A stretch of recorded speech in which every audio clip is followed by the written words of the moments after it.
Hey guys, welcome to episode 51 of Downunder The Ring. I am Phid McAwesome, and usually this job would be done by the Warship, but he's going to be joining us later on. He's got some things on.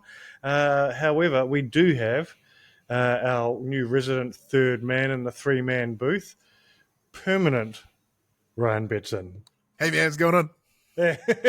We were just joking before we started recording how we've had this in the works for the three of us to do this show on the regular, and it's been awesome, so cool. Not been able to lock down a time for the three of us since. Yeah, it took us 3 weeks to get the first show with all three of us together done. And then first show after Mania, we're like, all right, let's go. All of us super keen to talk about Mania. It's just timelines. It's just I had my kid this weekend. Shippy had his kids. Yeah. You always have your kids. But also, I've got a big week of work coming up. And, yeah, me too. Yeah. So I'm like, ideally, my ideal situation is get this done in the weekend, so I can chill at night during the week. And it just has not worked that way. No, it's stacked. Like it's busy getting three people together. Like, who would have thought? Especially when someone lives on the other side of the country and is like 3 hours behind us at any given time. Like, it's helpful for when we return to Perth later in the year, but as of right now, it's not the most helpful thing. Oh, exactly. But anyway, it has been an absolutely huge 7 days of pro wrestling. Of course, we just had the 2 days of Mania. We've had the Raw after Mania. We have had the Raw after SmackDown now. It's intentionally why we waited till today to do the show, is we all wanted to wait for SmackDown to see what was going to happen there. And we're now at this stage where we are now over Mania season. Mania season is done. Christmas is over. It's a new year. It's a new day. Yes, it is. So I think my first thing is, bro, what did you think of Mania? Okay, so I come at it from a couple different angles. Like, during it, I was really enjoying it. My belief is that night one, the matches themselves were fine, and the main event was spectacular. Yep. Night two, the matches were brilliant. The main event, a little rough. Like, I enjoyed it in the moment, like while watching it and experiencing it. I had a great time. But then upon like the reflection and giving it a little bit, I'm like, that was a bit weird.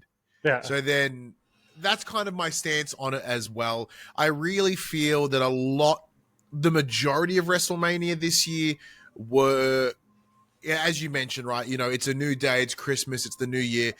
WrestleMania has always been the season finale for that year of wrestling. And I felt a lot more matches this year felt like story ending rather than heading into new. So we won't touch upon Raw or SmackDown here in this conversation. We'll get into that a bit later when Shippy joins us. Exactly. But there was a lot of questions at the end of many of these matches going, well, what's next? Who's the next option? Like, outside of a couple clearly definable outcomes, which we'll go to bit by bit. But yeah, that's probably my overall thought. Is you had to believe in the production, I guess, of WWE. You had to take it in faith that come a couple of days from now, when Raw and SmackDown kicks in, we're going to see a lot of these things pay off, or the answer to them pay off. An example being... some of them we have seen, some of them we have definitely not seen. But I suppose... Before we jump into the individual, what about yourself from an overall perspective, overall look? I pretty much echo the same as you. I felt like, especially if you'd asked, I think we did talk about this actually, was at the end of night one, I felt like they'd gone, okay, they've decided not to blow their load on night one. They've put it together a fine card. Yeah. It was fine. And that main event, banger. Because you have to end on a banger, is what I sort of... If you'd asked me, I was like, yep, they made a fine card. It reached a crescendo at the end, but the big crescendo is night two. Night two is going to build right back up again, and it'll be the same thing. Interesting. It's some interesting booking decisions. And we'll get to the end of the entire show later on, but I will say I am definitely in the boat of that could have been better. Yeah, it's one of those challenges where I was discussing this with my partner Phoebe as well. Last year, WrestleMania 40, that was Endgame. That Right? was Like that is huge. Like that was 5 years in the making, storytelling ending, right? Very similar to the MCU, who has struggled quite heavily since post Endgame. WWE have kind of been in a similar space. I think a lot more healthier space than the MCU, but that is simply due to frequency. However, there are some challenges that we are going to face in the interim, because back in the day, in the years of like 17 through to 19, we expected Mania to be shit. Yeah. We expected We'd all pay-per-views to be pay for shit. it and we'd all complain about it at the end. Exactly. We'd be like, this is going to be shit. We know it, right? Yeah. Where we've been very lucky in the last 5 years, I guess. Yeah. It's been pretty solid. Sorry, okay, no, I'll say 4 years, because 2020 was a lot of like that. Even the pandemic era was really trying to find its footing, and when it did, it kind of did it the best it could. And the thing is, the pandemic era, it's one of those things where I'm like, I'm not mad at anybody for it. They did the absolute best they could. The world was weird. Yeah. 100% agree. So with that in mind, that's why I kind of feel like this was never going to be the intensity of 40, because Correct. you can't beat that. Correct. So in here, I know a lot of the decisions with the outcomes of the main events here, they are main event results that lead into something further. Yeah. Both main events, so the idea that you are feeling disheartened is exactly what they wanted to do. Yeah. I mean at large. Not just the match itself, but the understanding of this is building to something else. It's the same part of the second movie in a trilogy is always commonly a little shitter, because you can't close it. I can't help but think that they should have done Cena, Cody, and Night 1. Yes, I would agree. However, they have built that belt to be the definitive thing within the company. So to not have that main event Night 2, it would ruin the whole point of why they built that title, and then no title would be anything. Look, this is a perfect time for us to go into the actual matches, because the first match on Night 1 exactly proves the theory wrong that they give a shit about how titles are perceived. Because the opening match of Night 1 was the World Heavyweight Championship match between Jey Uso, who won the right to main event WrestleMania. Yeah, they specified that at Rumble, but I have a feeling moving forward, it will now be you get a title shot. A title shot, and that's what it always should have been. Correct. The wording was terrible. Look, fine. So this is the funniest thing for me, right? Is because a lot of people are going to jump into WrestleMania for the first time with this year, and so did my friend and co-host of my other pod, Max. He messaged me and going, "Hey, if this guy's main event Jey Uso, why is he opening the show?"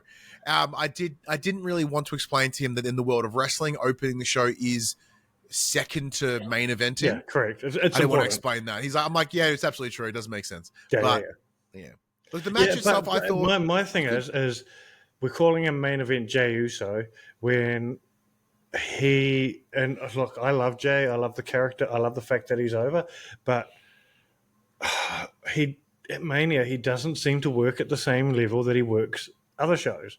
I would say that he just didn't come across as someone who was urgently trying to win the World Heavyweight Championship. This is the thing. He meant main event, the channel on Foxtel, not the actual main event.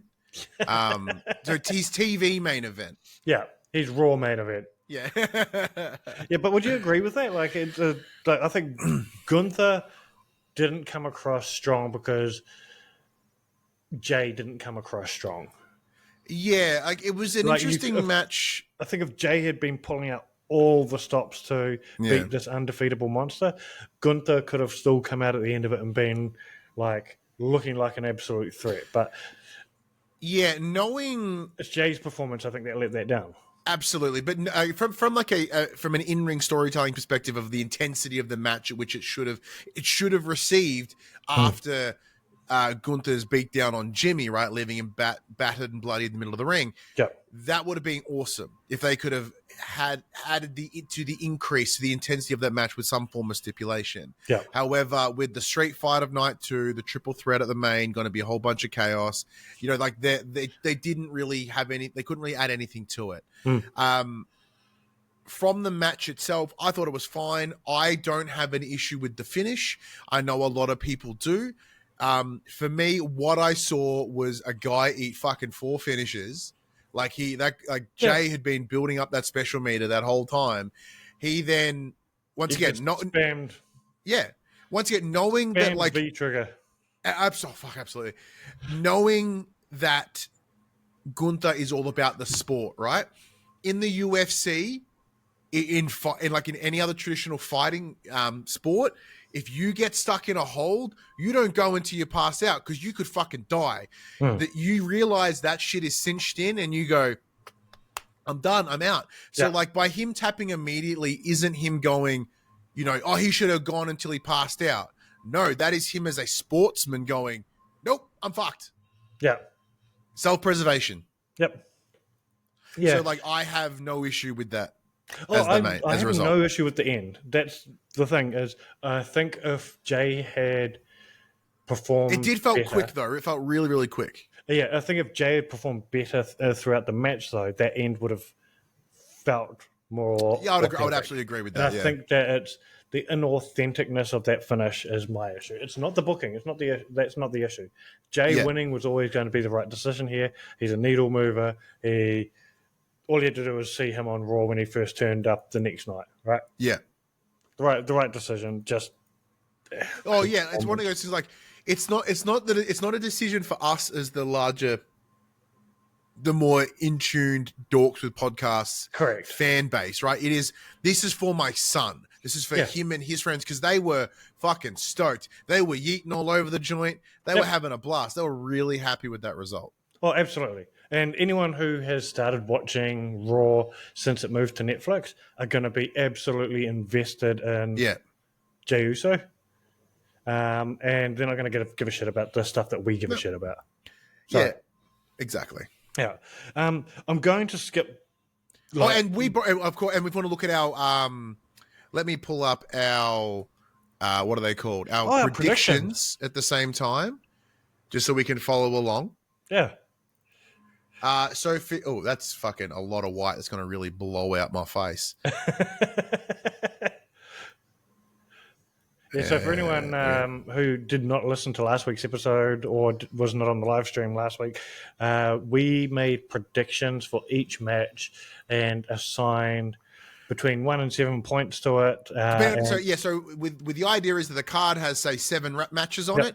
We attach a number to each one of those matches from 1 through 7. The higher the number, the more confident we are in that outcome. Yeah. Full disclosure, this is straight stolen from Steven Larson with Going in Raw. Shout out to that pod. If you want a daily wrestling pod, they are the ones. I believe they are the ones. They've been doing that since Machinima, so great guys. Exactly. Yeah. So for myself, I put my 7, so the highest possible confidence points on Jay getting the win. Big fan of that. Solid outcome for myself. Shippy, rough choice with Gunther for 5. Yeah. And then yourself with 4 for Jay. I think when it comes to Shippy, I think he's going to have erratic choices, but he might swing a win. Placing his bets using the Cultaholic podcast rule. Which is not what we think is going to happen, but what we want to happen. Yeah, okay, yeah. Well, that's what cost me a little later. So one of the matches I am going to just sort of glaze over, New Day versus War Raiders, a match that I don't think needed to be on this card. No, if anything, it should have been that TLC match that's on SmackDown this week. Absolutely. That's what I was just about to say. It was the wrong tag team title on this card. Yeah. New Day are now, 16 time or 12 times. Yeah, look, it's one of those things where it solidifies them as a really strong tag team. Yeah. The match wasn't bad by any stretch. Our predictions around like Big E and shit getting involved didn't happen. No. But they got to have 60,000 people boo the piss out of him. Oh, neither did Brock Lesnar, which is still a shame. Brock Lesnar was not involved in this match. No. But yeah, But I think the idea is it gave him an arena, 60,000 people to fucking boo him, yeah, and I think that's like that. This is their once again within wrestling, like belts are commonly the physical demonstration of we like what you're doing.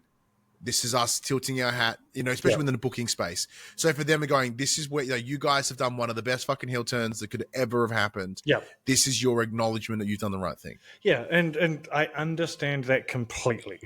And I'm But not saying that they do not deserve the title, because I think they absolutely do.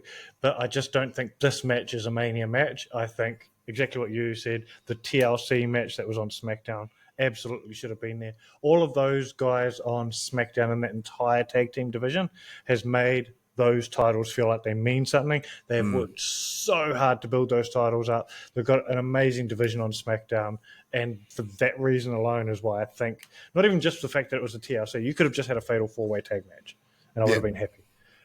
Those guys deserved it more so, in my opinion. yeah, I agree. But yeah, But we all got them. Yourself scoring your 7 on the New Day. Good bold choice. Good decision. We're both Shippy and myself got the 3s. nice. So 2 for 2 so far, which is fantastic. Right, Jade Cargill versus Naomi with the worst entrance video package for a match for the entire weekend. Jade Cargill's entrance video was a weird green screen weather guy from the Weather Channel. Yeah, that was weird. I assume that's a reference that we don't understand. Oh, but if it's a he guy didn't from the Weather deliver it so Channel. arsehole, and then it'd be fine. Like his delivery was so weird. Yeah, it sucked. It was balls. Now, this one here, how did you feel about the finish of this one? Well, none of us got it right.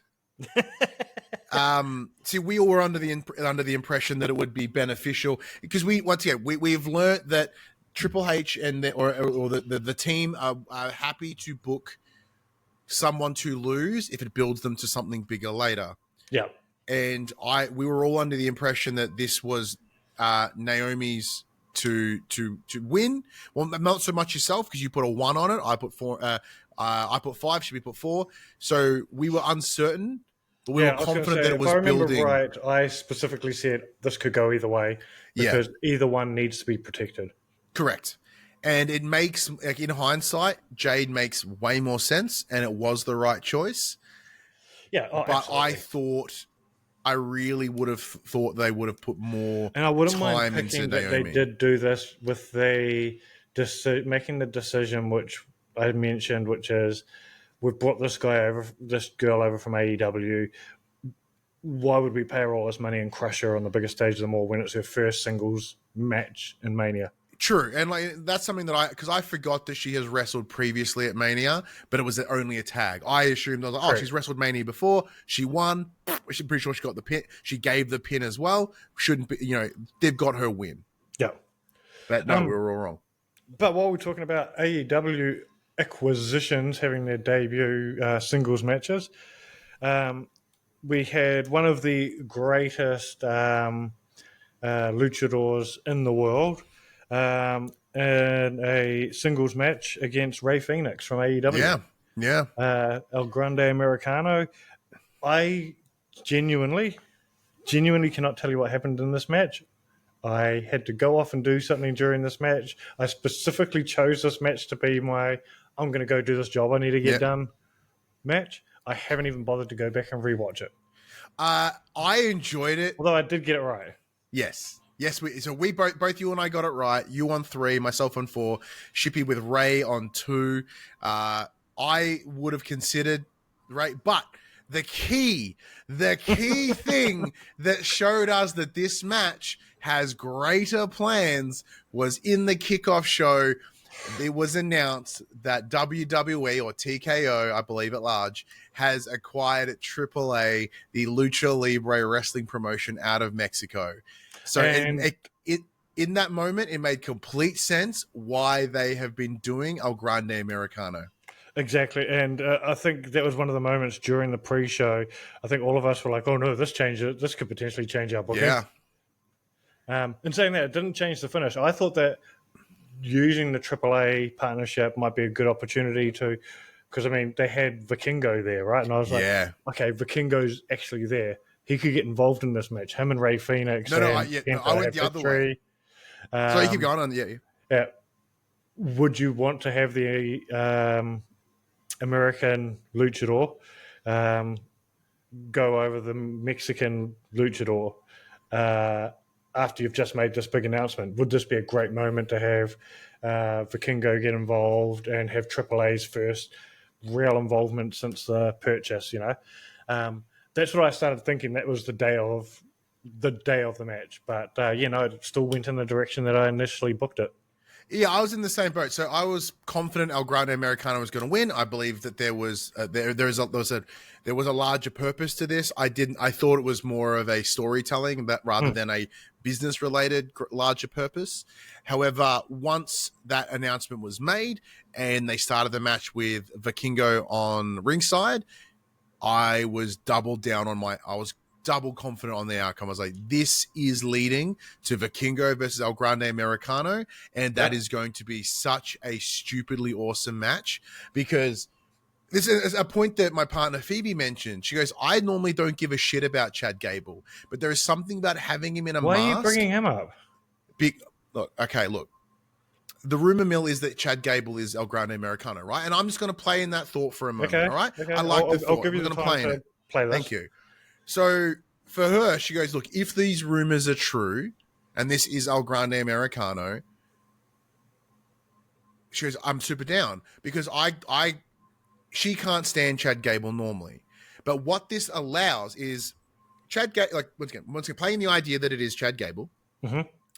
He's had an interesting run in the last couple of years. He has always been exceptional. You get him in there, he's great. Right? Even the Shorty G era, he was an exceptional wrestler. Yeah. The Shorty G era, in my opinion, proved that the dude could do whatever you gave him, he would make it work. Yep. And I think what the decision here for him, and likely from a larger creative, if it is Chad Gable, would be that this is showcasing him as a wrestler, as a brilliant fucking wrestler. Yeah. So then when he goes into whatever's next, we know he can play. It shines a different light on Chad Gable, I think. And because Phoebe's like, I could watch him wrestle as El Grande Americano all day, every day. Yeah. But as Chad Gable, couldn't give a shit. Because he moves in the ring better, like differently, like he expresses with his body. Like, look, if it is Chad Gable, he's doing incredible work. Yeah. But if somebody else, I need to know who that is now. Yeah. Because they are doing. Well, look, I think Backlash, we're probably going to get a mask versus mask match. Yeah. Whether that be against Rey Mysterio or whether that be against Rey Phoenix, or maybe we even get Penta come over and do it. But I think we're going to get a mask versus mask match going into Backlash. Yeah. But yeah, so like for me, I agree with you. I think there is a Mascara match in the future. But I'm very curious, because it's not until June that AAA match is. Yeah, correct. Which leads me to believe that it likely won't be a mask match up until then. Yeah. Because they're not going to demask, say, Rey Mysterio, Penta, or Rey Fenix. But they're not going to have El Grande reveal who they are until they probably take on Vikingo. Yeah. Worlds Collide. Well, while we're talking about AAA, I find this acquisition from TKO a super interesting acquisition, by the way. I do feel like it's them protecting their audiences from AEW. That's my own personal opinion. I think because they've also got the relationship with Noah. They've got apparently it looks like they might be building towards growing a relationship with New Japan. Rebuilding. I think it's a little rocky, and there's CMLL as well.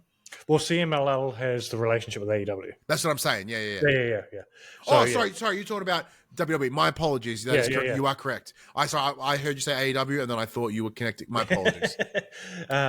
So I think that there is the case. The other rumor that was going around this week, which was reported by our friends at Fightful, was there has been a report come out saying that WWE has proposed changing the name of AAA to NXT Mexico.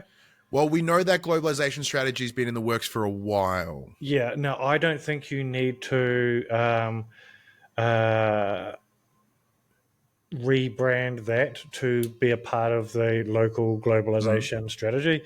I think it waters down the legacy of AAA by doing Correct. that.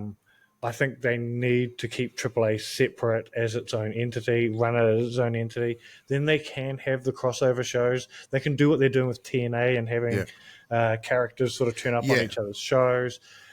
Continue to do that, please. The only other thing that they need to do is get rid of Alberto Al Rio as the anything to do with AAA, because that guy is a toxic piece of crap. In the chat, Crimson jumps in and says, I'm pretty sure the AAA X WWE event is AAA at NXT. It is all three. The logo branding is WWE in the middle, NXT on one side, AAA on the other. Correct. Now, the reason we can identify that as a combination of all three is because whenever they advertise anything like NXT, it's not WWE, it's NXT. In saying that, in the last few months, they it's have been been Battleground, advertising right? It's been NXT events as WWE events. Fuck, that's true. Yeah, so interesting. Might be onto something, actually. While we're talking about comments, Corey Patmore has said acquired AAA and then fired Alberto Al Rio. Now, that has not been confirmed. That one. But I will agree that was one that I do know a Corey Patmore from where I grew up, and I don't believe it's that person because maybe a common name, but that was interesting. He also agreed that the tag match was not the right tag match. Now, I'm glad that we had a bit of a break because we're coming into the match. Sorry, before we jump into that, I do want to add to your point. I agree that they should not alter the name of AAA. So with the likes of AEW being willing to sort of brand themselves with other promotions and not diminish them because of it, there's been that change in WWE following on with the idea of promotions outside of WWE's world can exist. However, the smart strategy... TNA is a great example of that. Exactly, right? So what they can do here is they have the luxury of what you highlighted, is they own AAA. It lives with, they still technically live within their own bubble, but they from an outside perspective are different entities. Correct. So it feels like Forbidden Door, but it really isn't. Yeah. You know, I think that's kind of what they're going for. And when there are promotions mentioned often, an example being Adelaide's Riot City Wrestling named on the post show multiple times with Rhea Ripley, they are more than happy to acknowledge external promotions, especially with the WWE ID program as well. Yeah. So this is just solidifying that naming convention or that discussion that WWE things outside can lead in. The only thing they don't mention is AEW. Correct. And anyone who's directly partnered with AEW, although they have been mentioning New Japan on and off. Yeah, they find moments. All right, now the match that I was actually most looking forward to on this card for night one was actually Tiffany Stratton versus Charlotte Flair. If you remember, I said that I couldn't have given two shits about this match. Yeah. A couple of weeks beforehand. After the drama between these two, I was excited, and my God, was there potatoes thrown in this match. Oh, yeah. The start of this match was rough. Yeah, see, because I don't care about, like, the real-world drama of wrestling, because I work in wrestling, so I see it all the time, and I want fucking nothing to do with it. Yeah, but I'm like, I don't care. Like, the second that line is blurred and it becomes personal but not in a fun way, I care less. Yeah. Right? So sometimes it's interesting, like, oh, Seth Rollins and CM Punk hate each other. Okay, how that better not affect their fucking working relationship. Yeah. I'm not here to see people's petty grievances aired on TV, right? Yeah. That is to be like snarky. That is AEW shit. Yeah. So what I would like to see and expect out of someone like Charlotte Flair, who is quoted as like a seasoned fucking professional, one of the best female wrestlers to ever do it, behave like that. And the thing is, she has proven, this is the second time on TV that I can think of, but apparently it's more than that. But she's proven she's not able to continue to be professional. Exactly. And that's disappointing. Yeah, because like, the idea is like, I remember the discussion around socials where this is, you haze the new person, give them that. No, how about you just do your fucking job, right? Yeah, exactly. Like hazing the new person. Like Do you got that to shit understand backstage. that like this is entertain. Like yes, the idea is just meant to blur those lines between reality and like the their world and our world, whichever. Yeah, However, but in that same context, it's your yeah. job. If I go into my job and I start slagging people and like essentially, giving them shit for their fucking third divorce, you go to HR. You don't Correct. then go fight them the next week, right? Like, so yes, it's an interesting world to exist in. It's somewhere in the middle, but like when that line is blurred too heavily, Yeah, and it creates a bad outcome, like in terms of a subpar match, they got a problem. yeah. If they 100% hate each agree. other, like once again, Seth and Rollins, if they do hate each other, their work's fucking incredible. Oh, 100%. 100%. I felt for Tiffy in this match, though, because, and I don't know, at first I was like, oh, this girl's making a few really dumb mistakes. Yeah, But in hindsight, I wonder if she got her shit rocked in that match, which shook her, probably. which is why she was making little mistakes. Yeah. So, Like there was a lot of like both parties misreading distance. yeah, Sort of like like clear communication breaks. yeah. Yeah, Which is it's what happens when you have two people in the ring that do not have any chemistry at all. correct. Nothing, not even an iota of being able to pretend to have chemistry. But more and more, I'm seeing that it's Charlotte Flair who fails to have a chemistry with people, Correct. and it's a long ongoing thing, right? Oh, 100%. 100% it is. But yeah, I think they made the right decision. Tiffany Stratton held the Absolutely. championship. And if I was booking this, I would have Tiffy hold that title until October. Yeah. Well, we saw what happened at Chamber last year. So over in Australia Yep. that if she is going to drop it, have her drop it and regain it before October. Huge. And then we've got Seth Rollins, Roman Reigns, CM Punk. Oh, before we go that, LA Knight and Jacob Fatu, sir. Oh, did I skip that match? I absolutely You did. No, this match here did everything it was supposed to do. It was sick. Everything. I love LA Knight, but Jacob Fatu needed this moment, and he got this moment. And the best part about it is Jacob Fatu gets his spot. The room fucking cheers, as they should. I did. Yep. And LA Knight does not come out of this any worse. Like, he still looks like fun. Like, seeing, he is over enough that he could do this, and it works. The entrance timing, the little detail for me that popped me really hard was when LA Knight came in his little Lamborghini or some sort of sports car. When the window dropped, the timing on the drop to the window to his music kicking was just perfect. It was like perfect. Yeah. And like you couldn't practice that level of perfect. That is complete feel perfect. And it was awesome.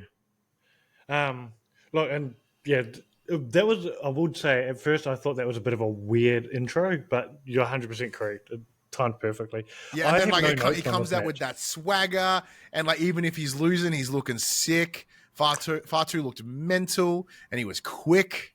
Oh, Fatu, this was a star-making moment for Jacob Fatu. Yeah. And he needs to retain this title and go on a tear from here. Absolutely. And I believe they've done that they've set that up too with battling with the likes of Braun Strowman, etc. leading into this win.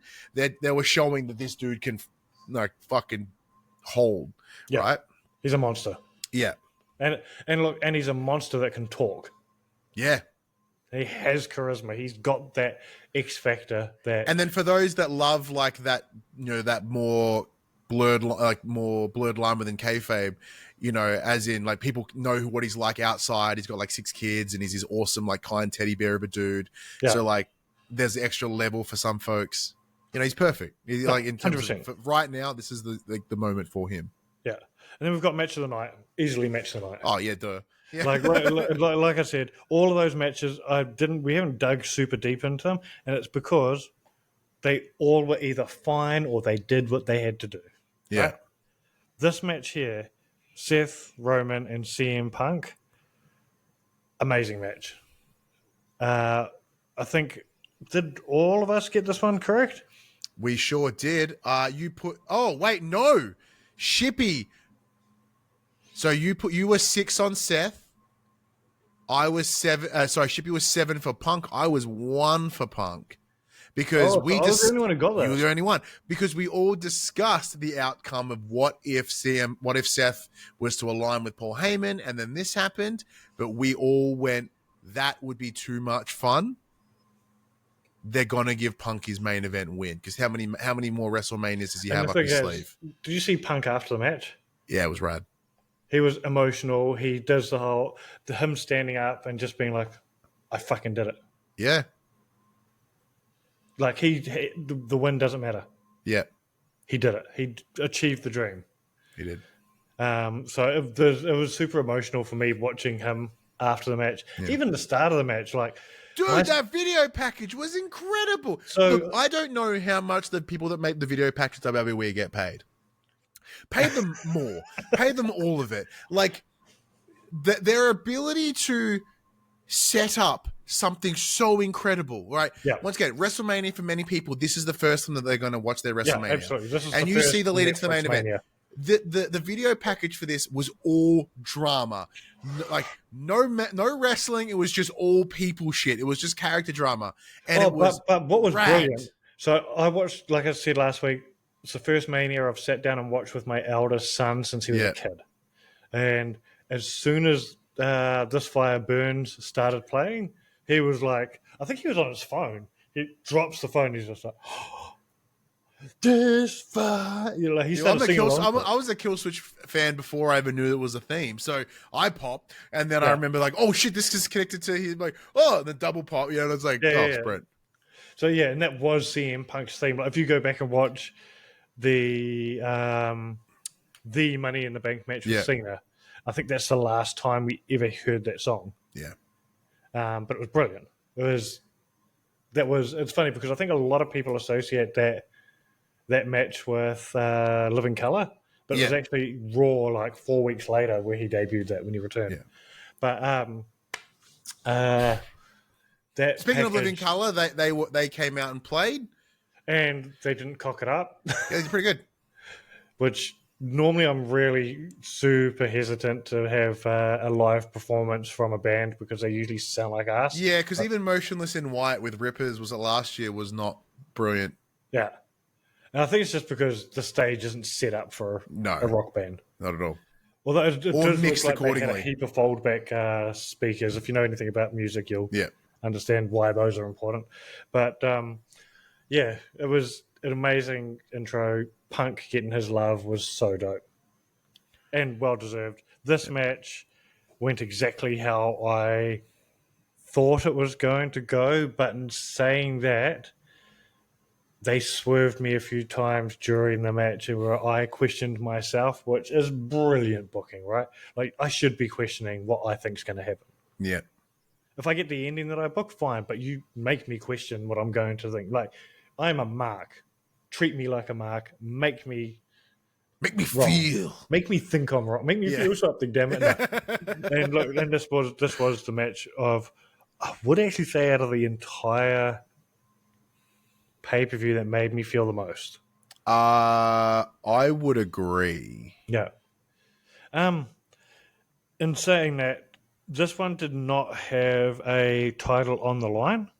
However, if these guys had wanted to take a title along, all they had to do was head along to www.shop.com and they would have easily been able to pick up, especially CM Punk could have picked up the CM Punk spinner, which is still available, because I believe they've re-released it. And if you wanted to pick up any merch from www.shop.com, you can use our link in the description. Whether this is the potty, whether you're even watching this on the socials, there'll be a link tree somewhere.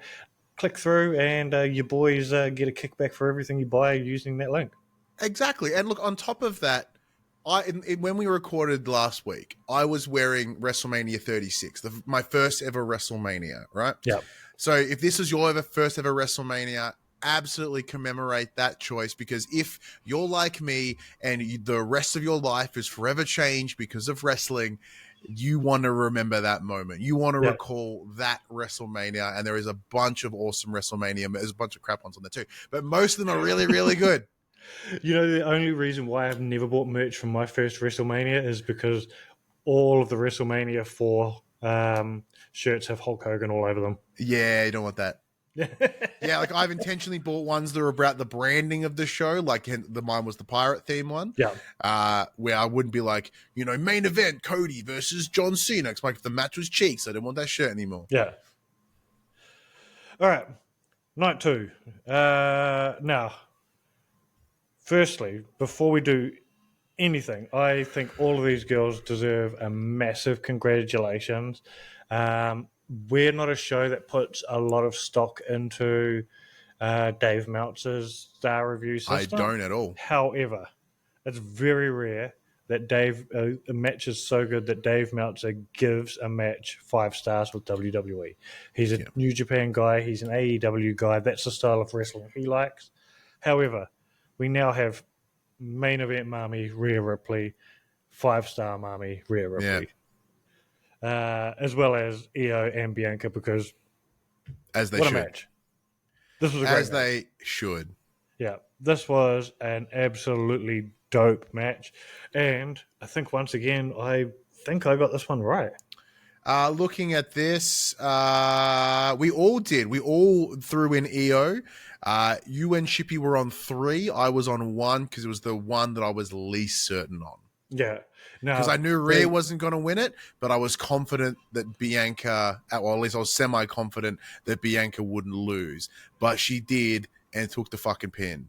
And that's the one out of this match, the booking in this match that surprised me is that Bianca has now lost at Mania for the first time. This is her first loss. Yeah, so the streak's over. The way I look at this is I love the idea of the streak. The streak is really cool in concept. But then it immediately becomes, oh, we know how this is going to go. Yeah. And it becomes less interesting because of it. And as a result, like by having this change and Bianca eat that,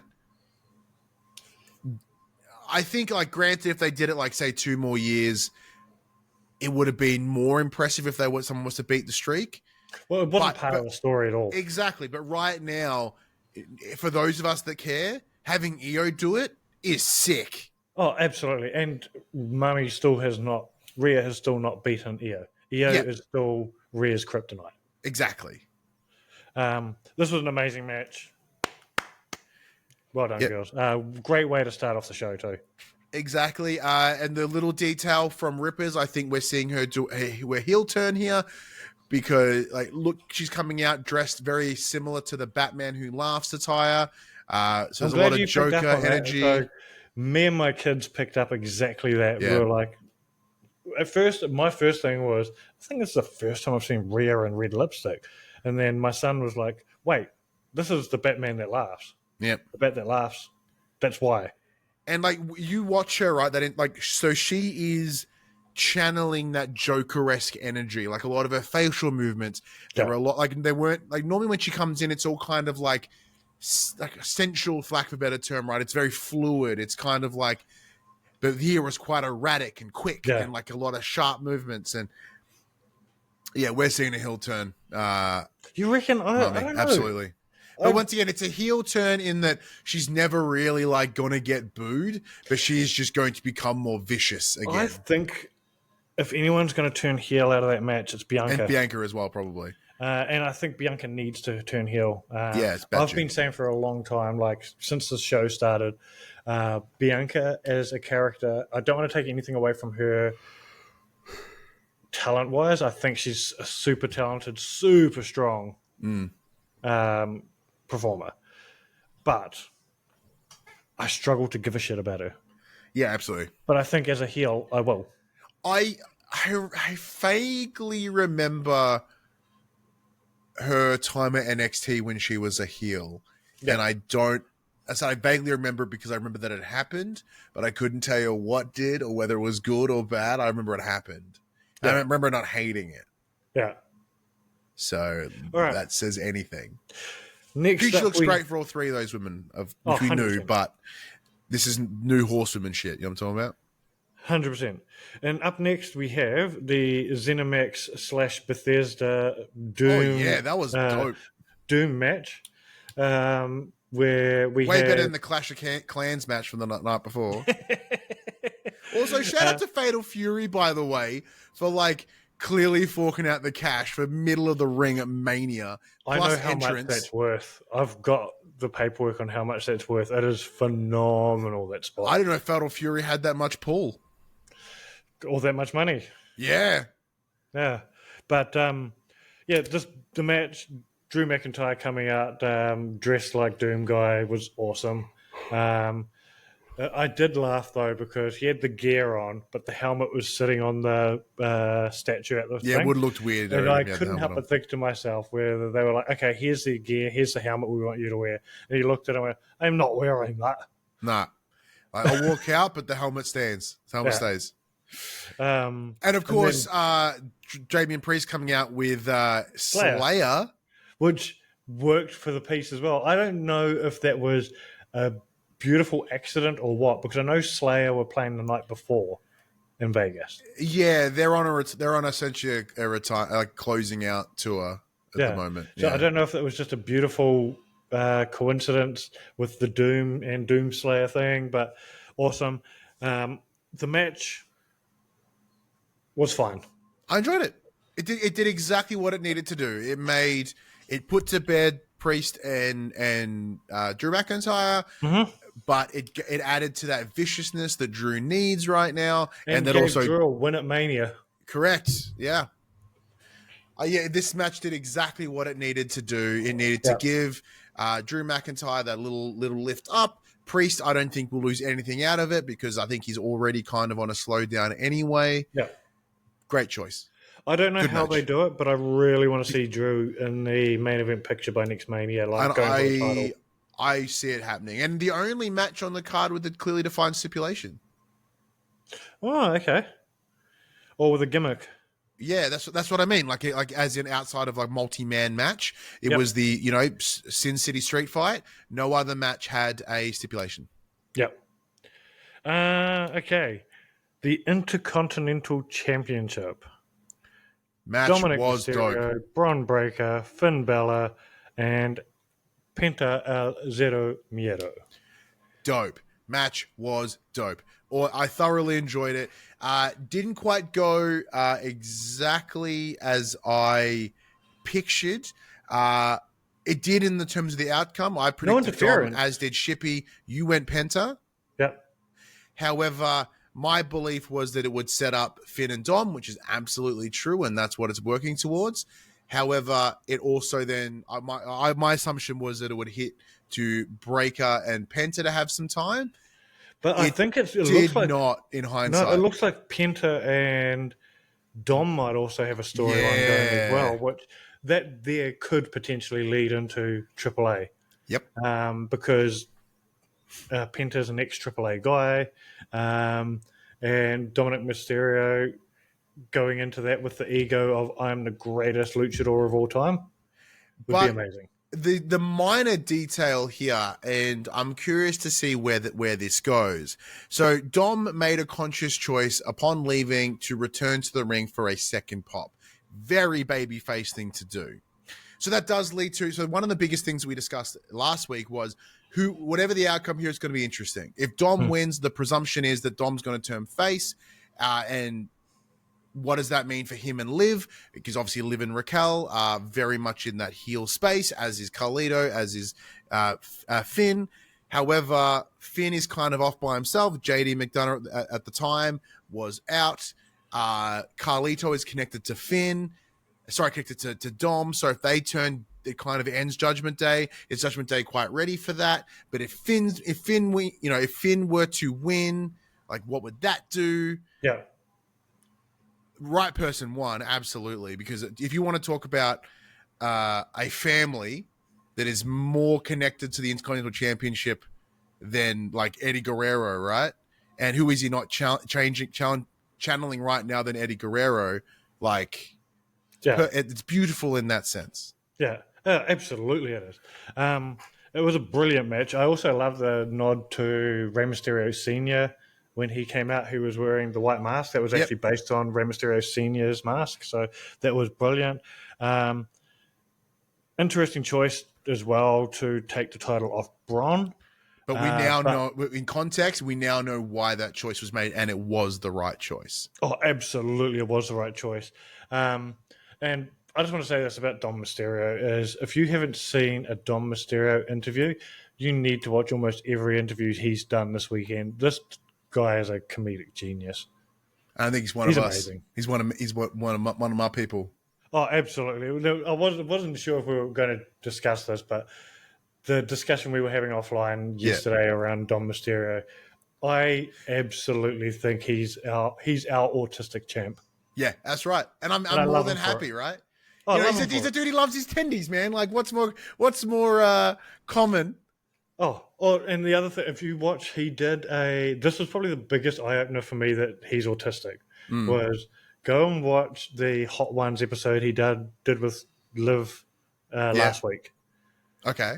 And he's talking about all the foods he hates, the textures, the smells, all this Yep. sort of thing, and I'm just like, oh, this just confirms Oh, that this look, dude's autistic he's as not well. like the first autistic champ, because I can say with confidence, majority of people that work in wrestling are ND, because you need to be to do this and enjoy this.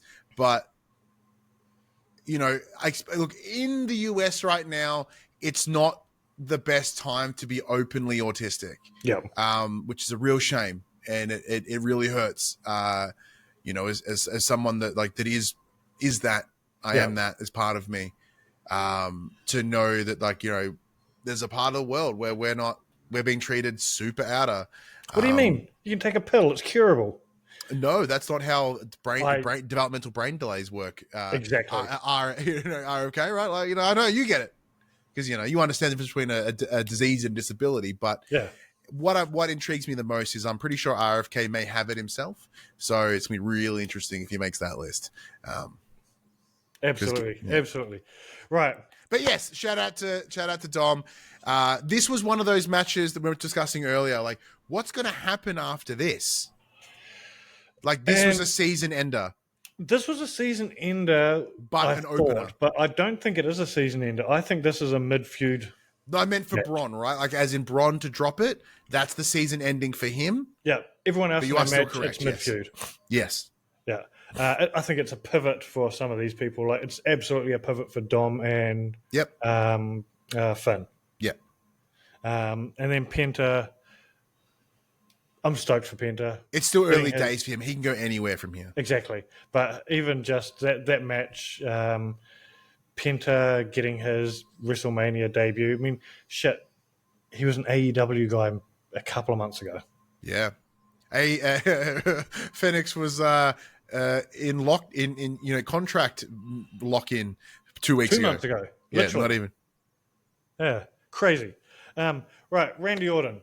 Now, there's one thing I want to say about this Randy Orton thing. I'm glad they got him on. Is there a little bit of disappointment that this was his 20th WrestleMania and he didn't get a main event or a big fanfare? There's a part of me that's like that. But in saying that, I loved watching Randy Orton having fun in this match. I would argue that 20 years later, Randy knows that he's not going to be hitting that 17. Yeah. He's, you know, we understand that he's a lifer. He's not going anywhere else. He had an opportunity here to give some solid love to what could be a new up and comer. And look, who did we have bets on before we all bet Rusev, and we were all wrong. Every single one of us. That came later. We did. None of us thought that this could happen. But like, once again, 20 years in, if you're not spending time helping put other people over, that's how you get your Jerichos. That's how you get your Hogans. That's how you get your Nash. You know what I mean? Like, this is you need to fucking do this. Yeah, absolutely. And it wasn't until literally, I would say, a minute and a half, 2 minutes beforehand. One of my best mates from America had just by coincidence flown into the country the day before. Mm. And me and him are both wrestling nerds. We've been talking about catching a WrestleMania together for 20 years. This is the first time we've ever been in the same room watching Mania together. Awesome. So huge shout out to Wrigley. Loved having him over to watch Mania. Made it so cool. Him and my boy watching Mania with me. And it was about 2 minutes beforehand.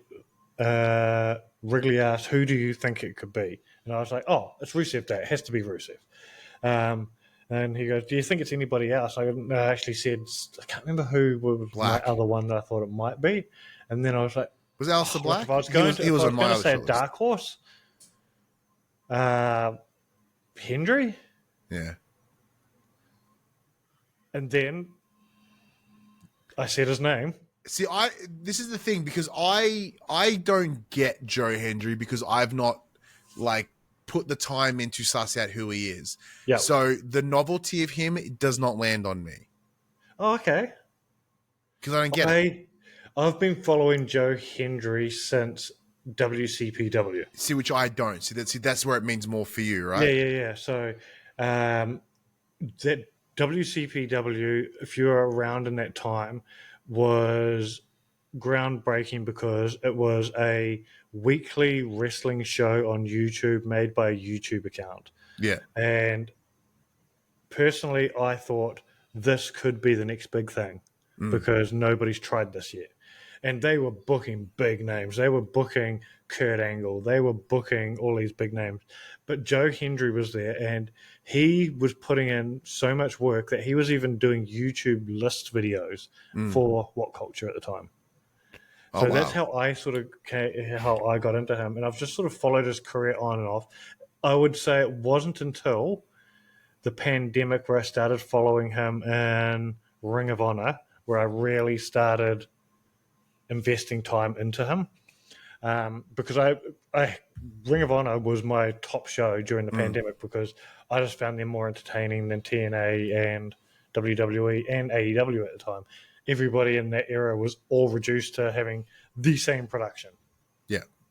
The same crowd. Yeah, it became an immediate like equalizer. Yeah. And they rose to the top for me entertainment wise. So personally, I've loved Joe Hendry for a long time, and I popped loud. Apparently, the loudest pop of the night in the arena as well. Oh, of course. Which It's a good meme. Everyone loves a good meme. But also, did you ever think you'd see the day where you would see not just the TNA champion, but the TNA champion, the TNA belt, and the TNA logo on WrestleMania?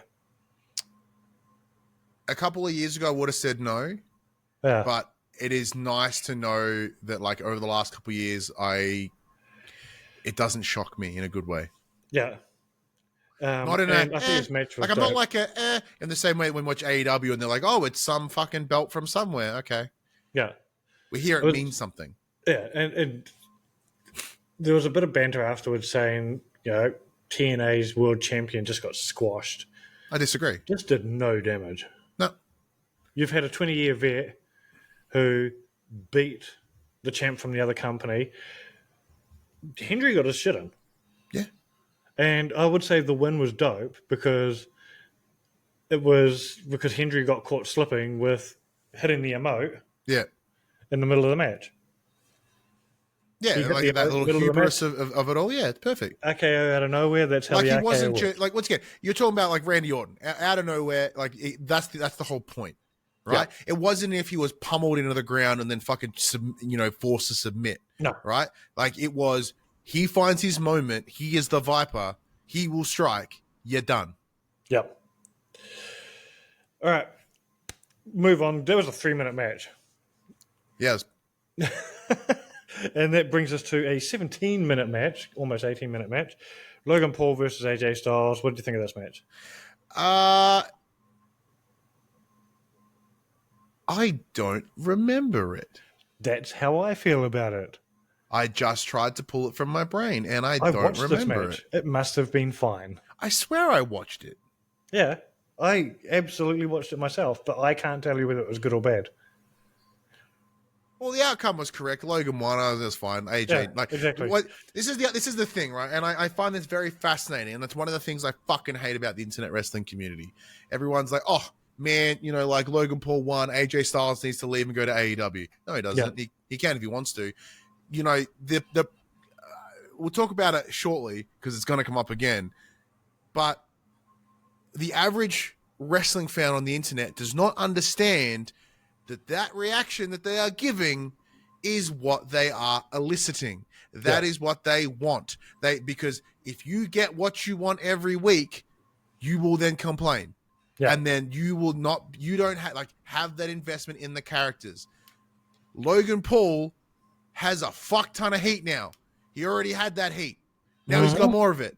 And I don't believe it's go away heat just yet. No. It's mostly that for some. But for me, I give him shit because he is a shit person. Yep. But he's a good wrestler. He's an amazing wrestler. Give him time to prep for a match. He's brilliant. He will. Yep. I don't think he'll ever be a good week-to-week wrestler. He's a good exhibition wrestler. Yep. You give him 2 months to work on it, the match rules. Yep. I'm still not convinced he's moving the needle for Gen Z. I don't believe he is either. Yeah. But I do think he's a great performer. But once again, what the ability here is, you build him to be a continuous Weasley shithole of a person, which he is, so it's really easy. But I mean, you build him up to that heel. Whoever's the face that takes him out gets the easiest face pop in the world. Yeah. Now, I do want to talk about this next match, and I know we said we were going to talk about Raw later. We're going to have to here. I'm going to talk about Raw when I talk about this match, because this was the fucking... Now that we've got the complete picture, I feel for Bayley, what a waste of time. This was absolutely could have been done completely different. I disagree, but I'll let you go first. Yeah. So Lyra Valkyria was tagging with Bayley. We found out at the start of... Was it on SmackDown we found out? Yeah, it was on SmackDown the day before. We found out that Bayley had been attacked or been injured. She wasn't going to be able to perform. Valkyria had to find herself a new tag partner to go up against Liv Morgan and Raquel Rodriguez. Now, the moment that happened, I think I said in our chat, shit, they're not retaining. Yeah. It's going to be Becky. It's the only thing that makes sense. They're bringing back Becky. And I did, like I said, I feel for Bayley, because Bayley is amazing. What pissed me off, though, because I was like, I accepted it, I felt for her, I understood what they were doing. But then only 24 hours later, to turn Becky heel because they lose the title straight back to Liv and Raquel, it pissed me off. I feel like there could have been a better way to do this. I'm not sure what that better way is, because I'm not a booker. So give me 5 minutes and I probably could have come up with it. But that's my issue with that.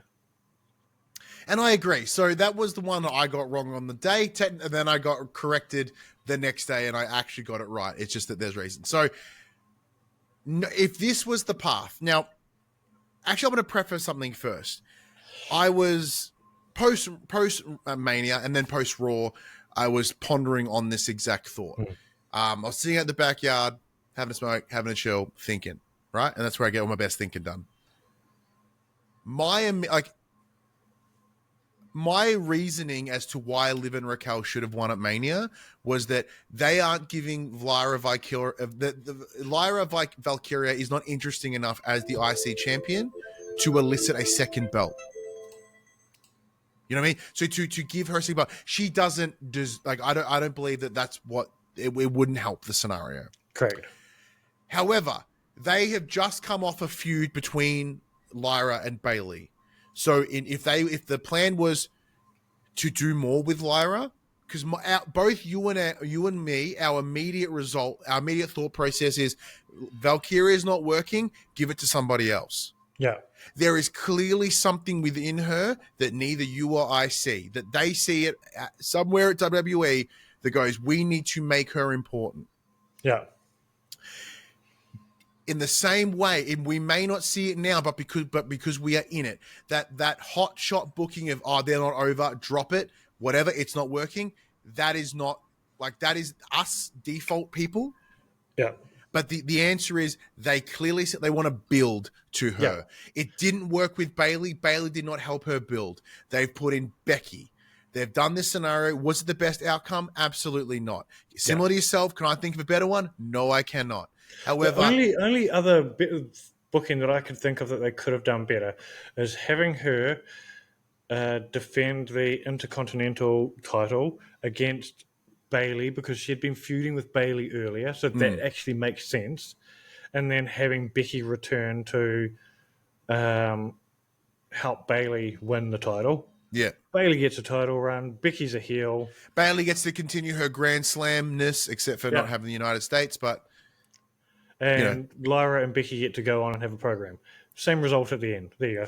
yeah. And I said that would be the only outcome that makes this better, but then it doesn't add additional value to the title. You know what I mean? Like moving it from Lyra to Bayley doesn't make it better. Moving, like keeping it on Lyra doesn't make it better. But the worst case scenario here, right? We saw this with Roman Reigns. They saw something in him, and they, in turn, pushed Roman on the wider audience for longer than what felt was right, until it became right. Yeah. Because the tribal chief Roman Reigns could not have happened without everything that came before him. I agree with that. So if they had gone, and then they've not put that investment into Roman Reigns, the bloodline wouldn't happen. For some reason, there is something in Lyra. What you're saying is Vince McMahon was right. Yes. But not about everything else he's done. But most people, no, he did them. Like, I don't care. He fucking did it. He did all of it. Yeah.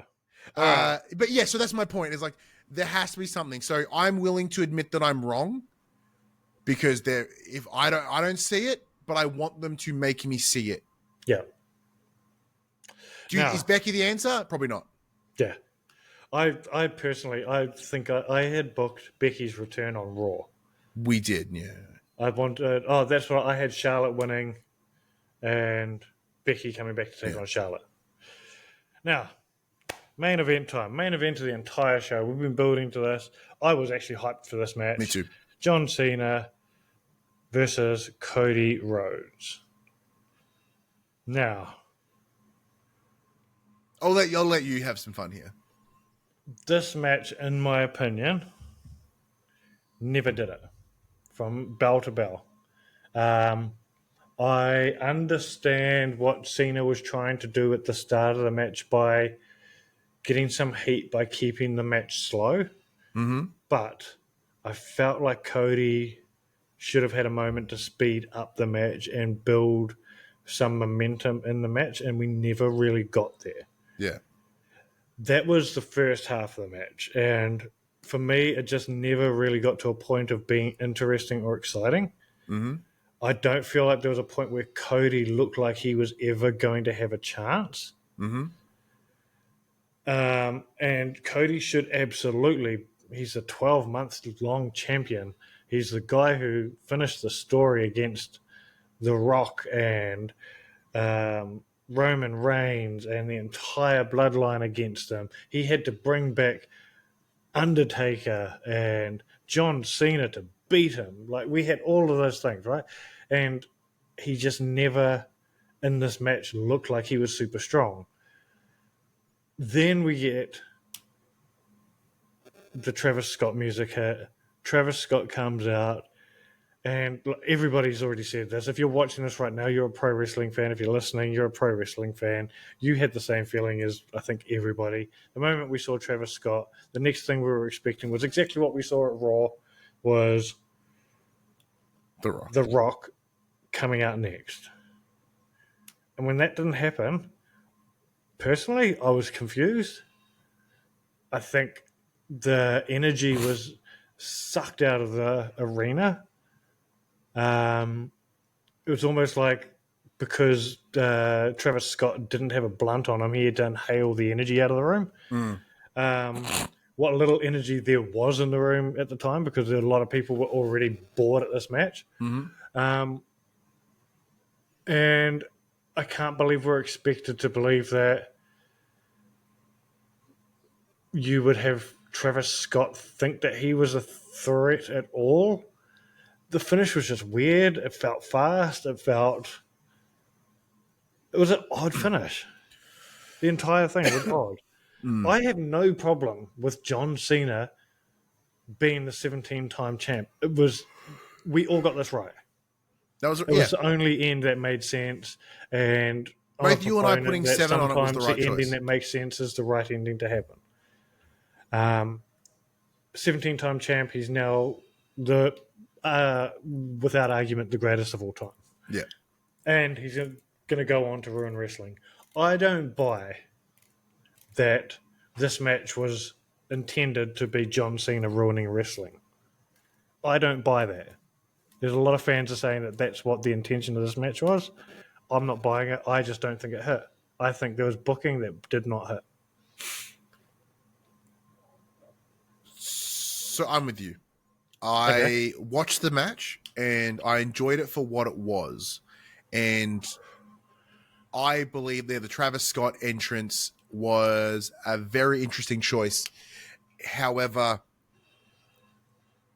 post-Mania discussions, when you sort of see the conversations about The Rock, kind of doesn't do shit, or only when he wants to. So his involvement in this larger story seems really odd, which then in turn makes you question why Elimination Chamber was done at all.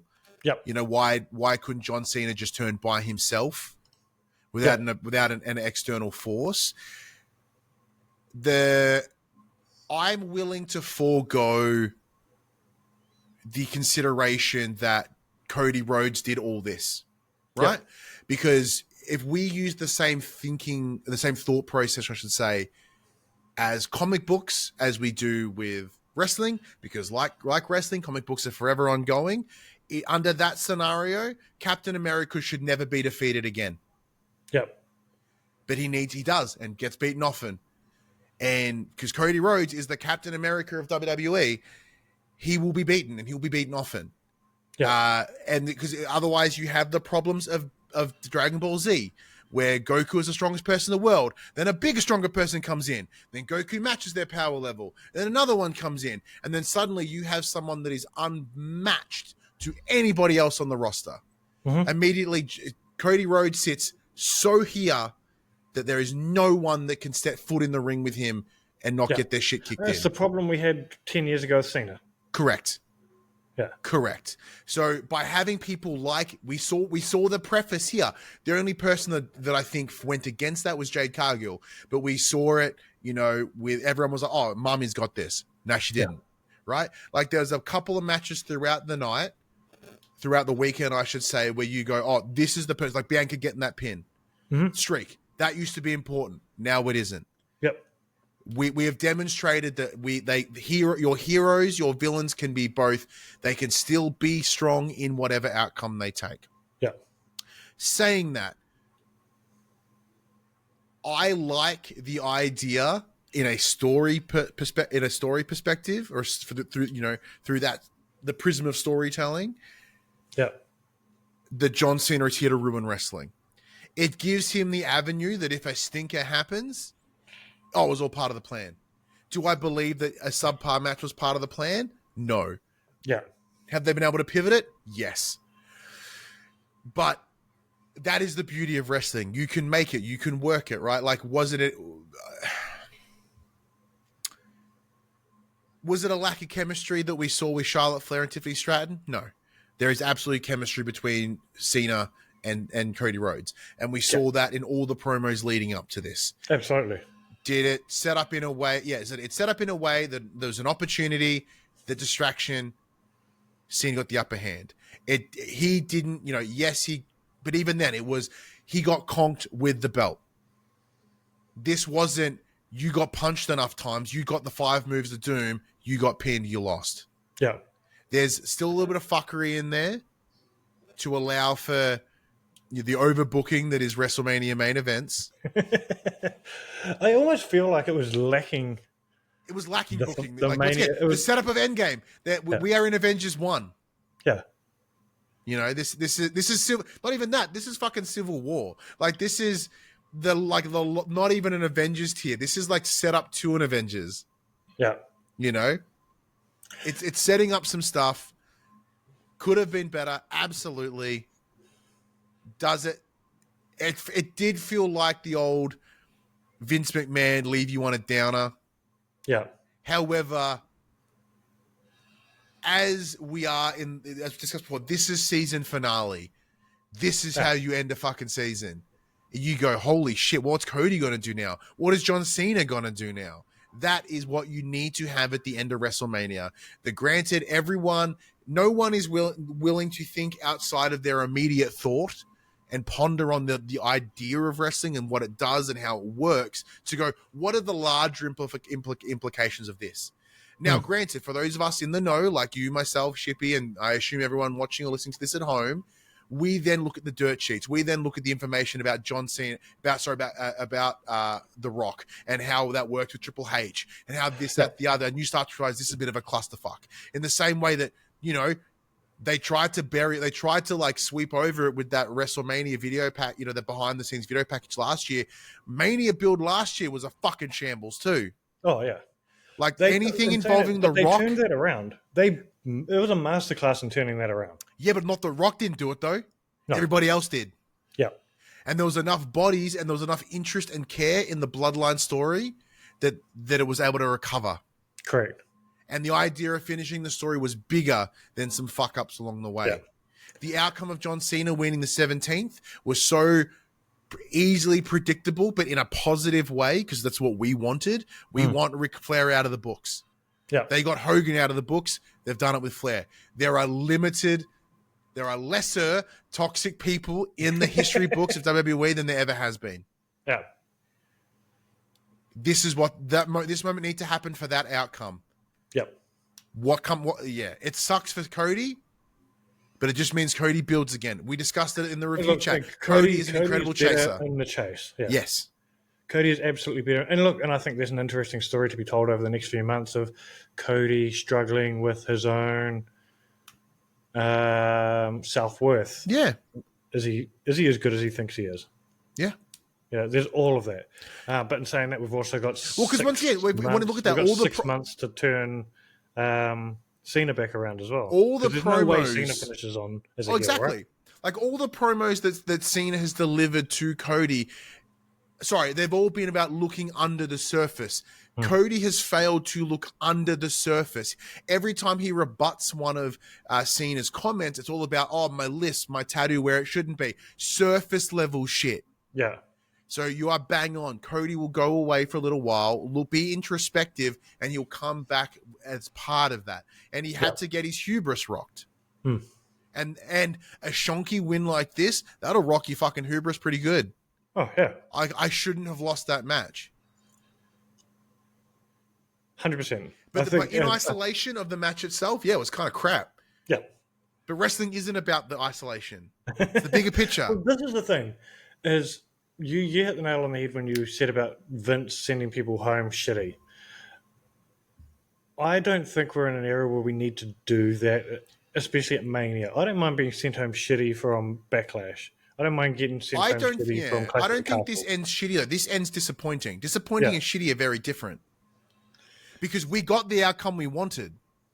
We did. We just didn't but get we it were the way disappointed in how we got there. Correct. Vince McMahon would give you the outcome that would make you fucking angry, shitty, frustrated, and not like make you so that's fair. Negatively impacted you are not going to watch Raw the next day. Yeah. But this, you go, I'm disappointed, but what's Cena's first promo going to be? Yeah. And dude, I was up that morning to watch it. Me too. I was at work and I'm like, I'm going spoiler. Actually, Phoebe was off work. So she was messaging me. She was live tweeting my messages about what was happening on Raw. Nice. It was awesome. It was such a cool moment. And look, but yeah. I will say we're just about to cross over an hour and 20 on this, so We'll I don't start think we're round going to get closing up. time to Yeah. do Raw and SmackDown in full this No, week. but we'll get a sec. We'll get a follow up with just you and Shippy. It'll be lovely. Mm. Yeah. But look, all in all, WrestleMania is amazing. I always love WrestleMania, even when it's a little bit shit, like this last match was. Did I have a ball? Yes. I got to watch it with one of my oldest wrestling friends, as well as my son. And it was amazing. And it's not one of those. It was not one of those WrestleManias where I've gone, do I still want to do this? Yeah. Which, as a wrestling fan, over the last 40 years of my life, I have had plenty of those moments where I've gone, I'm over it. I'm not watching this shit anymore. See, like I started watching wrestling in 2018, like October of 2018. I got into it when it was this absolute garbage, right? I only know that now. At the time, I was like, this is dumb. It was dumb enough that it let me in. But then when I started to realize what wrestling can and should be, I'm like, this was shit. Yeah. But similar to yourself, this WrestleMania was a lot more for me. This was the first one that my son really gave a shit about. Like last year, he watched it with me because he knew I was watching it alone. Yeah. And so he was open to it. Where here, he had his friend over. His friend's a Big Mark. Everyone was yeeting. Everyone was booing. Everyone was, singing Seth's music, singing Cody's music. Yep. Like our house was just echolalia central, right? Everyone's having a blast, singing along, getting loud, just neurodivergence everywhere. It was incredible. So it made it a really happy and fun experience. And like for me, I watched that main event was it night one, I think, and night two with my son on my, like I was sitting on the end on the floor at the end of my couch. He was sitting like on my lap in between my legs, and I was like watching it, and I could feel him like respond to like shit happening in the ring, like jumping and getting like he is in. So for us, it's a great bonding experience, and I hope that will be like whether he watches wrestling a year from now or 5 years from now or 10 years from now, even if he dips out of it, I am so happy to know that within my son, there is a memory of him and I and his friends and my partner and my good friend Craig and his mum. His mum was there with us as well. She watched both days. Like all of his most important people, we all did this thing together, and it was on Easter. It's this cool little tradition. Yeah. And like, this is what I would hope to be like a pivotal memory moment. And maybe when he's 20, in his 21st, or when he's in his 30s and I'm old, like, Dad, remember that time we watched Seth Rollins turn and take Paul Heyman? Like, he had the second heist of the century. And I'd be like, yeah, but I do remember that. It was awesome. I remember you being so genuinely heartbroken that Cody lost. Yeah, and look, dude, and it's funny you say it because some of the coolest memories my eldest son and I have are around, from back then, are around pro wrestling. And we have those moments where, do you remember when this happened, Dad? Or do you remember that SmackDown Live you took me to in Auckland? So now, James is like, oh, man, can I come to Perth with you? I'm like, let's see what the budget does, son. You've never been on a flight, sir. And, I'm not going to be able to afford to go all 3 shows. So I'm really relying on you, Phid.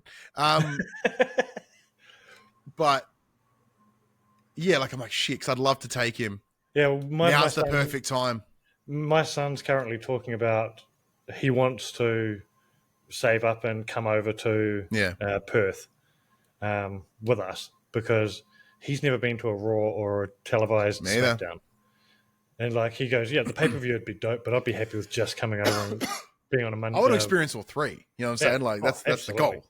No, and saying that was probably the biggest news for us over the weekend as we got confirmation. I want to take this moment to brag a little bit. Oh, we called this yonks ago, I got this scoop 4 months ago that it was October. I tweeted it. I even shared it on the day. I logged into the Downunder The Ring and retweeted my personal tweet, which was October. And I will say I got a message from somebody in a reputable name in the news industry, and he messaged me and he said, shit, I didn't report that because you were the only person who told me October. You were right. And I was like, I was right. I had a good source. I had a dope sauce actually on that. But I never asked yeah, who that source was. I probably should. I'll After we're tell done, you. I'll ask you. I'll tell you when we get off the air. You know the person. Oh shit, yeah. So, Oh, but I think yeah, I might know who it is then. how exciting! October. No confirmation on what show it is. No, so we still don't have a name yet, and we still don't have a date. Yes. So All we PAX, know I is do apologize. October. We're not coming. Yeah, October and Perth. Please give us a date early. Yeah, because like you've got work for PAX probably and South by Southwest. Correct. So I need to make a decision which one of those shows I'm not going to. Well, it's absolutely like, you know, it's tough. Like I've done PAX for about 10 years and like I've done some things and I'm, you know, maybe required to do them again this year.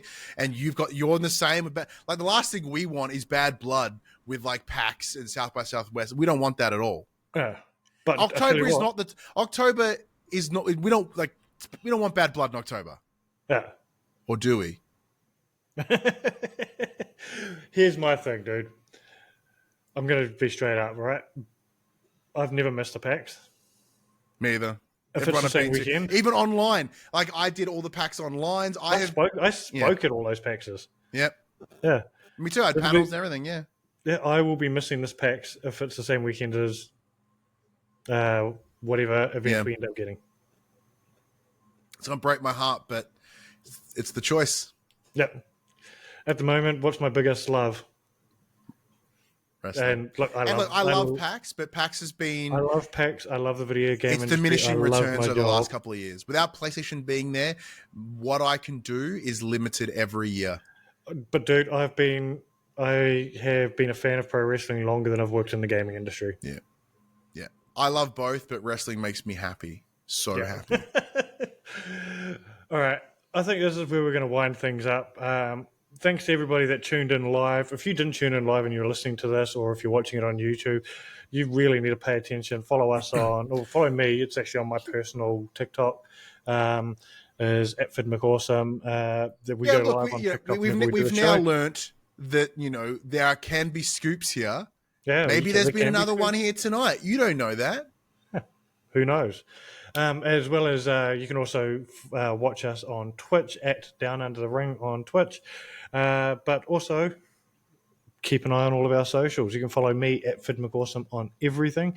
And where can they find you, Betson? You can find me at HaggardMC, HaggardMC. And as I mentioned, you know, the two things I love most in this world outside of my family is wrestling and video games. So if you want to hear me talk PlayStation specifically, you can at my weekly show For the Players, the Pop Culturist PlayStation podcast. Find it on YouTube and all your podcast places of choice. And you do that live tomorrow? We'll be doing that live on twitch.tv/thepopculturist from 8 p.m. Australian Eastern Time. Make sure you check that out if you're a bit of a video game nerd like we are as well. But that's us for another week. Hopefully Shippy can join us later in the week. We'll do a Raw and SmackDown. Who knows? It might be covering 2 Raws, depending on how busy we'll see how we go. is this week. But keep an eye on our socials for all the news on that. But hey, until then, you can find us down under the ring.